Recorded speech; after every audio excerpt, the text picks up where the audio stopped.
დატო ძნელია თუ არა სამსახური შოვნა კანადაში? გააჩნია სამსახურს. თუ დაბალ კვალიფიციურ სამსახურებზე გვაქვს საუბარი, სადაც ანაზღაურება $20-25 არის საათში, ეგეთ სამსახურის შოვნა ძნელი არ არის. მაგალითად construction-ი, DoorDash-ი და ასე შემდეგ.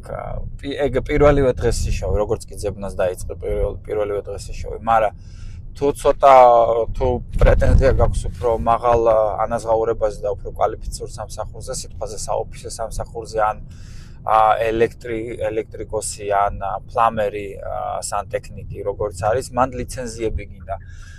ლიცენზიის გარეშე შეგიძლია ეგეთ სამსახურები იშოვა, მაგრამ ხელფასი იგივე იქნება $20-25. როგორც კი ლიცენზიას აიღებ და სპეციალურ კურსებს გაივლი, აი მერე უკვე ლიცენზირებულ ხელოსნებს, ასე ვთქვათ, გაცილებით სხვა ანაზღაურება აქვს და მათი ანაზღაურება დაახლოებით $40 დაიწყება საათში, $40-55 და ეგეთ სამსახურების შოვნა შედარებით უფრო რთულია, მაგრამ იშოვება რა, არის სამსახურები. უფრო ვრცლად ამ კონკრეტულად სამსახურების შოვნაზე რა სპეციალობების მიხედვით რა ლიცენზიები გინდა, რა სერტიფიკატები გინდა, რამდენ ხანში შეძლებ სიტყვაზე პირველი ზარიდან და ოფისში გასვლამდე რა ხანი დაგჭირდება, ჩემს YouTube გამოშვებაში იხილავთ ქართულ მენის YouTube გვერდზე.